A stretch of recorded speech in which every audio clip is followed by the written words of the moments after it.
Hello students, आपका मेरे channel smart study में स्वागत है। स्टूडेंट्स, आज हम शिक्षा निदेशालय की तरफ से दी जाने वाले कार्यपत्रक नंबर 18 करेंगे, जो कि क्लास 8th की है और विषय है विज्ञान। ये वर्कशीट 2 दिसंबर 2020 की है। तो आइए शुरू करते हैं आज की वर्कशीट शुरू करने से पहले प्लीज़ मेरे चैनल को सब्सक्राइब कर दीजिए। तो आइए देखते हैं आज की वर्कशीट धातु व अधातु। अब हम धातुओं व अधातुओं के उपयोग के बारे में चर्चा करेंगे। बेटा, पिछली कई वर्कशीट में हम धातु और अधातुओं के बारे में पढ़ रहे थे। इनके भौतिक गुण और रासायनिक गुण हम अच्छे से पढ़ चुके हैं। आज हम धातुओं और अधातुओं के उपयोग के बारे में चर्चा करेंगे। तो आइए देखते हैं धातुओं का उपयोग। धातुएं चमकदार होती है, इसीलिए इनका उपयोग आभूषण बनाने में किया जाता है, जैसे कि चांदी और सोना। तो आपने देखा है बेटा, जो चांदी और सोना से आभूषण बनाए जाते हैं, तो इनका उपयोग, तो धातुओं का देखो एक उपयोग ये हो गया कि इसका उपयोग किसके लिए किया जाता है। चांदी और सोना एक धातु है जिसका उपयोग आभूषण बनाने के लिए किया जाता है। धातुओं का उपयोग मशीनरी, ऑटोमोबाइल, हवाई जहाज, ट्रेन आदि बनाने के लिए भी किया जाता है। तो धातुओं का उपयोग किस लिए किया जाता है? मशीनरी, ऑटोमोबाइल, हवाई जहाज, ट्रेन आदि बनाने के लिए भी हम धातु का उपयोग करते हैं। एल्युमिनियम और लोहे की चादरों का इस्तेमाल घरों की छत बनाने के लिए भी किया जाता है। तो देखो क्या कहा गया कि एल्युमिनियम और लोहे की चादरें, देखो इस तरह से चादरें होती है जिनका उपयोग घरों की छत बनाने के लिए भी किया जाता है। आपने देखा होगा कि जो घर के अंदर सरिये, आपने सुना होगा कि लोहे की लंबी लंबी रोड टाइप, जब हम घर बनाते हैं तो लंबी लंबी रोड्स का यूज किया जाता है घर बनाने के लिए। धातुएं विद्युत की सुचालक होती है, इसीलिए बिजली के उपकरणों को बनाने के लिए इसका प्रयोग किया जाता है। तो देखो हम किसका उपयोग करते हैं? कॉपर के तार, आपने सुना होगा, तांबे के तारों का उपयोग किया जाता है। तो धातुएं विद्युत की सुचालक होती हैं, अपने में से करंट को पास करने देती है, इसीलिए बिजली के जो उपकरण है बनाने में हम किसका प्रयोग करते हैं? धातुओं का प्रयोग करते हैं। धातुएं ऊष्मा की सुचालक होती है, इसीलिए इनका उपयोग खाना बनाने के बर्तनों को बनाने के लिए किया जाता है, जैसे कि लोहा, कॉपर और एल्यूमिनियम। तो देखो क्या किया जाता है कि धातुएं विद्युत की भी सुचालक होती है और ऊष्मा की भी सुचालक होती है। तो इसीलिए इनका उपयोग कहाँ किया जाता है? खाना बनाने वाले बर्तनों में इसका उपयोग किया जाता है, कि लोहे के बर्तन होते हैं, कॉपर के और एल्यूमिनियम के बर्तन होते हैं, जिसमें क्या बनाया जाता है? खाना बनाया जाता है।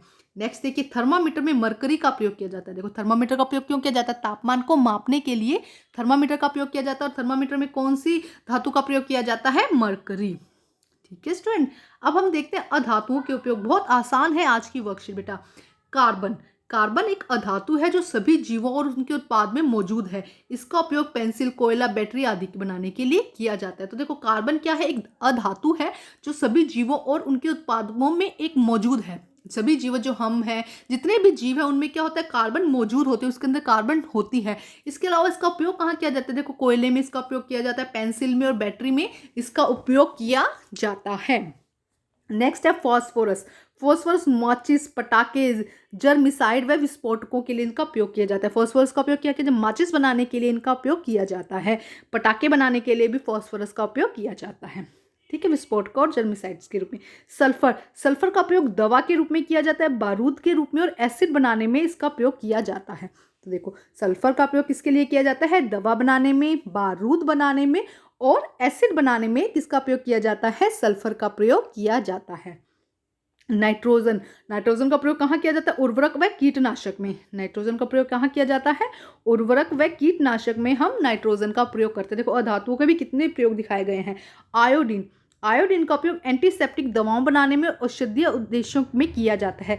तो जो आयोडीन है उसका उपयोग कहाँ किया जाता है बेटा? एंटीसेप्टिक दवा बनाने में और औषधि के रूप में हम नाइट्रोजन का उपयोग, आयोडीन का उपयोग करते हैं। इसके बाद है ऑक्सीजन। ऑक्सीजन का उपयोग तो आप सबको पता होगा, सांस लेने में और ईंधन को जलाने के लिए आवश्यक है। नेक्स्ट है क्लोरीन। क्लोरीन का उपयोग जल शोधन की प्रक्रिया में, जल को साफ करने के लिए हम क्लोरीन की टैबलेट्स डाल देते हैं, आपने सुना होगा। तो जल शोधन की प्रक्रिया में भी हम क्लोरीन का प्रयोग करते हैं, जो कि एक अधातु है। तो देखो किस किस अधातु का उपयोग बताया गया है? कार्बन का, फास्फोरस का, सल्फर का, नाइट्रोजन का, आयोडीन का, ऑक्सीजन का और क्लोरीन का। इतने सारे उपयोग यहाँ पर बताए गए हैं। तो आइए करते हैं आज की वर्कशीट के क्वेश्चन आंसर। तो देखिए फर्स्ट क्वेश्चन क्या है कि इन चार धातुएं और अधातुओं के नाम और उनके उपयोग लिखिए। तो आपको क्या करना है कि इन चार धातुओं के नाम लिखने हैं और उसके बाद उनके उपयोग लिखने हैं। तो अधातुओं के तो यहाँ पे बहुत क्लियर दिया गया है। आइए हम ये क्वेश्चन करते हैं, धातुओं का थोड़ा अच्छे से करते हैं आंसर। तो देखिए बेटा आंसर फर्स्ट हम देखते हैं धातु के उपयोग। हम यहाँ लिख देंगे धातु के उपयोग। ठीक है, तो धातु में देखो लोहा और एल्युमिनियम का उपयोग, हमें पहले धातु का नाम लिखना है, उसके बाद उसका उपयोग लिखना है। तो लोहा और एल्युमिनियम का उपयोग किया जाता है बर्तन बनाने में। सोना और चांदी का उपयोग किया जाता है आभूषण बनाने में। मरकरी का उपयोग किया जाता है थर्मामीटर बनाने में। तो मरकरी का उपयोग थर्मामीटर में किया जाता है।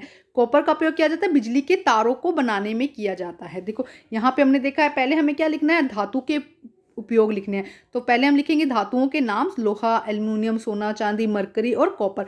उसके बाद उनके उपयोग लिखेंगे कि एल्युमिनियम का उपयोग और लोहे का उपयोग बर्तन बनाने में किया जाता है, सोना चांदी का उपयोग आभूषण बनाने में किया जाता है, मरकरी का उपयोग थर्मामीटर में किया जाता है और कॉपर का प्रयोग बिजली के तार बनाने में किया जाता है। अब देखते हैं बेटा अधातु के उपयोग। अधातु के उपयोग क्या क्या है? तो सबसे पहले कार्बन का उपयोग। कार्बन किस लिए उपयोग किया जाता है? कोयला, पेंसिल और बैटरी बनाने के लिए हम कार्बन का उपयोग करते हैं। नेक्स्ट है सल्फर। सल्फर का उपयोग दवा और एसिड बनाने के लिए किया जाता है। सल्फर का उपयोग क्यों किया जाता है बेटा? H2SO4 क्या है? एक एसिड है, तो उसमें S क्या है? सल्फर है, तो H2SO4 देखिए एसिड है ये, जिसमें S क्या है? सल्फर है। तो सल्फर का प्रयोग विभिन्न प्रकार की दवा बनाने में और एसिड बनाने में किया जाता है। नाइट्रोजन का प्रयोग कीटनाशक व उर्वरक बनाने में किया जाता है। नाइट्रोजन का प्रयोग कहाँ किया जाता है? कीटनाशक व उर्वरक बनाने में। इसी तरह लास्ट है क्लोरीन का उपयोग। क्लोरीन का प्रयोग कहाँ किया जाता है बेटा? जल शोधन में इसका प्रयोग किया जाता है। तो आइए देखते हैं, हमने क्वेश्चन कर लिया बेटा। ये देखिए फर्स्ट हम लिख देंगे लोहा, एल्युमिनियम, सोना, चांदी, मरकरी और कॉपर, ये हमारी हो जाएंगी धातुएं। उसके बाद नेक्स्ट ये चारों हमारी हो जाएंगी अधातुओं का उपयोग। आइए अब हम करते हैं प्रश्न नंबर 2। देखिए बेटा प्रश्न नंबर 2, खाना पकाने के बर्तन धातुओं के क्यों बने होते हैं? जो खाना बनाने के लिए बर्तन यूज किए जाते हैं वो धातुओं के क्यों होते हैं? तो बहुत अच्छे से दिया गया बेटा आंसर नंबर 2। धातुएं उष्मा की सुचालक भी होती है, इसीलिए उनका उपयोग खाना बनाने के बर्तनों को बनाने के लिए किया जाता है, जैसे कि लोहा, कॉपर और एल्यूमिनियम। ये हो जाएगा आपका सेकंड का आंसर बेटा। बहुत क्लियर है, क्योंकि धातुएं क्या है? उष्मा की सुचालक होते हैं, अपने में से उष्मा को पास कर देती है, जिससे कि खाना जो रखा हुआ है वो पक जाता है। अब हम नेक्स्ट क्वेश्चन देखते हैं बेटा। क्वेश्चन क्या है? पटाखा जलाना हानिकारक क्यों होता है? देखो पटाखा जलाने से बेटा बहुत धुआं निकलता है, ध्वनि प्रदूषण होता है, वायु प्रदूषण होता है, जो कि हम सबके लिए हानिकारक है। हमें इससे बहुत सारी बीमारियां हो जाएंगी अगर प्रदूषण होगा ना, तो इसीलिए पटाखे जलाना हानिकारक होता है। तो आइए करते हैं इसका आंसर। तो देखिए बेटा आंसर नंबर 3, पटाखे जलाने से बहुत ज़्यादा धुआं निकलता है, जिसकी वजह से वायु और ध्वनि प्रदूषण होता है, जो कि हम सबके लिए हानिकारक होता है। पटाखे जलाने से बहुत ज़्यादा धुआं निकलता है, जिसकी वजह से वायु और ध्वनि प्रदूषण होता है, जो कि हम सबके लिए बहुत हानिकारक है। आइए अब हम करते हैं प्रश्न नंबर 4। प्रश्न नंबर 4, थर्मामीटर का कार्य बताइए। तो बेटा क्या कार्य है थर्मामीटर का? ये आप खुद कर सकते हैं। थर्मामीटर का उपयोग तापमान मापने के लिए किया जाता है। तो आइए देखते हैं इसका आंसर बेटा। देखिए इसका आंसर बेटा आंसर नंबर 5, थर्मामीटर का उपयोग तापमान मापने के लिए किया जाता है। और थर्मामीटर में क्या होता है बेटा? कौन सी धातु होती है थर्मामीटर में? इसका आंसर आप मुझे कमेंट करके बताएंगे कि थर्मामीटर में कौन सी धातु होती है।